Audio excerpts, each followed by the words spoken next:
अस्सलाम वालेकुम student, this is sir Shoaib Ahmad.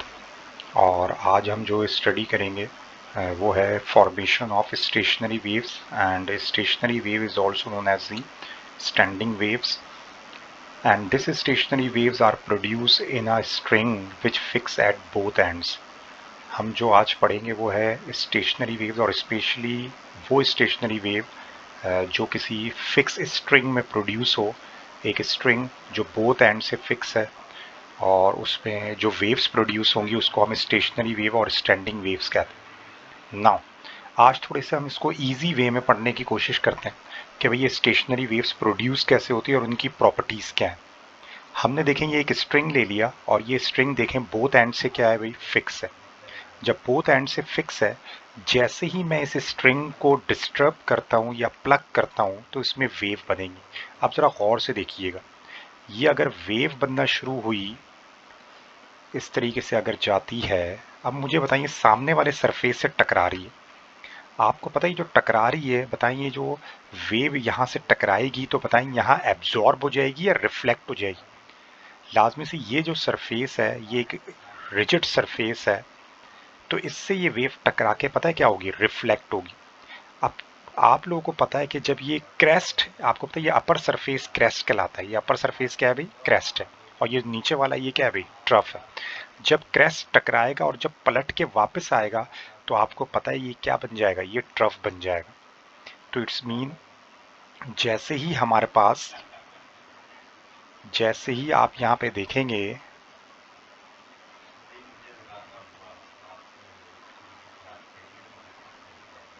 यहाँ पे ये वेव टकरा के जब ये बाउंस बैक होगी, तो आप यहाँ गौर से देखिएगा कि ये वेव जब यहाँ पे बाउंस बैक होगी, रिफ्लेक्ट होगी, तो यहाँ जहाँ इसका ट्रफ था, क्रेस्ट था, वहाँ पे ये देखें ये ट्रफ आ जाएगा, और जहाँ ट्रफ था वहाँ पे क्या आ जाएगा, क्रेस्ट आ जाएगा।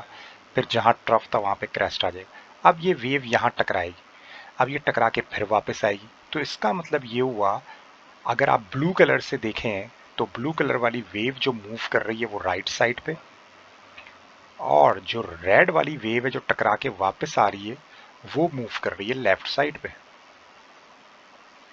तो इसका मतलब है ये दो वेव्स हैं जो अपोजिट डायरेक्शन में मूव कर रही हैं।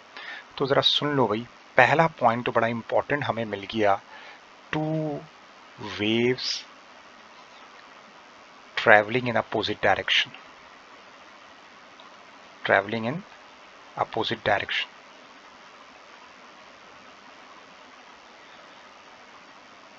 सबसे इंपॉर्टेंट पॉइंट, दो वेव आपस में क्या कर रही हो भाई, अपोजिट डायरेक्शन में मूव कर रही हो इन सेम मीडियम। मीडियम एक है मतलब स्ट्रिंग है, in same medium, like a string which fix at both ends, fix at both ends, am I right, both ends। now दोनों वेव्स हैं, ट्रैवल कर रही हैं अपोजिट डायरेक्शन में, सुपर इम्पोज हो रही है, सुपर पोजिशन हो रही है। सुपर पोजिशन का मतलब क्या होता है पता है, आपस में मिल जाना, तो सुपर पोजिशन। तो यहाँ पे ये सुपर इम्पोज कर रही हैं, तो superimpose to each other, superimpose to each other.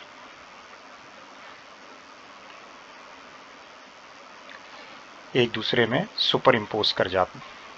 अब मुझे बताइए दोनों वेव जो हैं एक ही मीडियम में प्रोड्यूस हो रही हैं, मीडियम एक है, तो इट्स मीन इनकी वेव लेंथ और फ्रीक्वेंसी भी क्या है भाई, सेम है, having same frequency and wave length, same frequency and wave length.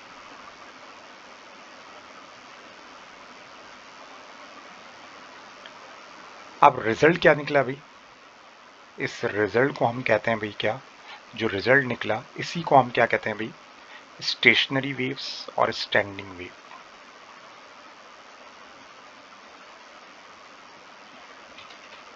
Standing और stationery waves.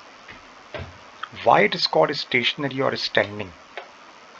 Because these waves are produced in a string and end to the string, not travel from one point to the another point. मतलब कहने का ये string में ही produce होंगी और string में ही ख़त्म हो जाएंगी, क्योंकि वेव की एक प्रॉपर्टी होती है कि वो ट्रैवल करती है एक जगह से दूसरी जगह। बट ये जो स्टेशनरी वेव और स्टैंडिंग वेव है ये स्ट्रिंग में ही प्रोड्यूस होंगी और स्ट्रिंग में ही ख़त्म हो जाएंगी। नाउ अब हम मूव करते हैं इसकी कुछ प्रॉपर्टीज़ पे कि भाई इस स्टैंडिंग वेव की क्या क्या प्रॉपर्टीज़ हैं, क्या क्या हमारे पास इसके फीचर्स हैं, क्या क्या एप्लीकेशन है, क्या क्या इसके अंदर पैरामीटर्स हो सकते हैं। तो याद रखें कोई भी वेव हो उसके अंदर मौजूद होते हैं पार्टिकल्स। अब मैं यहाँ कुछ पार्टिकल्स बना रहा हूँ, फॉर एग्जाम्पल उसको मैं यहाँ पे मेंशन कर देता हूँ। कुछ पॉइंट्स मैं यहाँ पे बनाना चाह रहा हूँ, जैसे ये एक पॉइंट बनाया मैंने, येलो कलर से आपको कुछ पॉइंट्स यहाँ पे दिखाई दे रहे होंगे जो मैं बना रहा हूँ। चलें इसको सिर्फ इन पार्टिकल्स की अगर मैं स्टडी करूँ, याद रखें वेव के अंदर बहुत सारे पार्टिकल्स होते हैं। तो ये मैंने कुछ पार्टिकल्स यहाँ पे शो किए हुए, ठीक है। अब मुझे ये बताएं, ये जो पार्टिकल है इसको अगर मैं नाम दे दूँ 1 2 3 4 5, तो ये पार्टिकल पता है ऑसिलेट करेंगे। जैसे ये पार्टिकल 2 की अगर मैं बात करूं, जैसे समझे पार्टिकल 3 की अगर मैं बात करूं, ये ऑसिलेट करेगा, ये इस तरह से अप एंड डाउन ऑसिलेट करेगा। ये 4 वाला भी इसी तरीके से ऑसिलेट करेगा, 2 वाला भी इसी तरीके से क्या करेगा, ऑसिलेट करेगा। अब मुझे बताएं 1 और 5 क्या कर रहे होंगे, क्या ये ऑसिलेट करेंगे? नहीं, ये 1 और 5 कुछ भी ऑसिलेट नहीं करेंगे। चलिए एक काम करते हैं, रैंडमली अगर मैं यहाँ पे एक और पॉइंट ले लूँ जो आगे वेव्स है, ये कैसे ऑसिलेट करेगा? ये भी इसी तरीके से ऑसिलेट करेगा। और इस ऑसिलेशन में याद रखिएगा ये जो हिस्सा है, ये जो हिस्सा है ये इसकी मीन पोजीशन। तो मीन पोजीशन से जितना अपवर्ड उतना डाउनवर्ड। तो आप देख सकते हैं ये पार्टिकल मुसलसल इस तरीके से क्या करेंगे, ऑसिलेट करेंगे। इसका मतलब ये हुआ कि क्या इन पार्टिकल का हर जगह का एम्पलीट्यूड सेम है? एम्पलीट्यूड हमने पढ़ा था मीन पोजीशन से एक्सट्रीम पोजीशन तक का डिस्प्लेसमेंट, या कह लें भाई मीन पोजीशन से जितना डिस्प्लेसमेंट वो मैक्सिमम कवर कर सकता है उसे एम्पलीट्यूड कहते हैं। तो आप देख रहे हैं 1 पॉइंट से अगर आप 3 पॉइंट की तरफ जा रहे हैं तो आप देख रहे हैं एम्पलीट्यूड मुसलसल इंक्रीज कर रहा है, और 3 से 5 पे जा रहे हैं तो एम्पलीट्यूड डिक्रीज कर रहा है। तो क्या स्टेशनरी वेव और स्टैंडिंग वेव के अंदर एम्पलीट्यूड हर पार्टिकल का एक जैसा है या चेंज हो रहा है? तो ये एमसीक्यूज वगैरह या कोई ट्रिकी क्वेश्चन या लॉजिकल क्वेश्चन के लिए बड़ा इंपॉर्टेंट है कि हर पॉइंट पे पार्टिकल का एम्पलीट्यूड डिफरेंट है, हर पार्टिकल का एम्पलीट्यूड डिफरेंट है। इसी पार्टिकल के एम्पलीट्यूड डिफरेंट होने की वजह से ज़रा नोट कीजिएगा, कुछ पॉइंट्स ऐसे होते हैं जिन्हें हम कहते हैं नोड्स।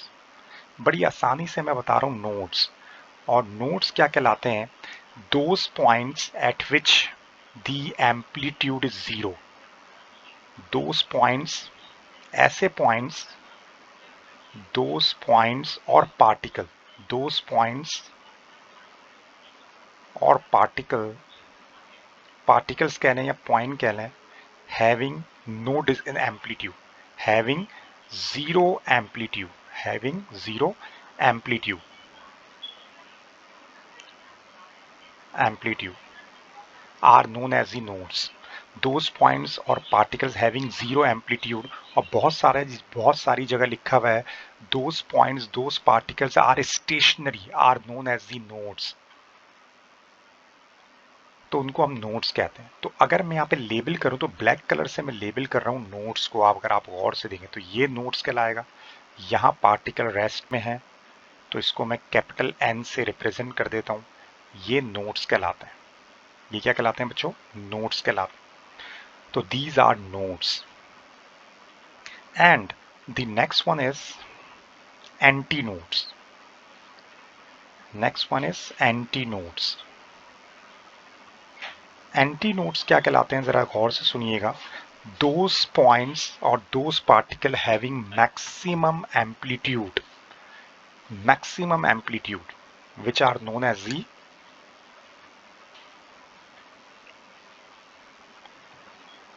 ये जो थर्ड पॉइंट है जिसको मैं ग्रीन कलर से हाईलाइट कर रहा हूं, having maximum amplitude, and these points also having maximum amplitude, and this point are also the maximum amplitude, and which are known as the antinodes, labeling as A. Antinodes की definition आप लोगों ने बना ली होगी, those points or particle having maximum amplitude, those point or particles in a standing wave having maximum amplitude, having maximum amplitude are known as the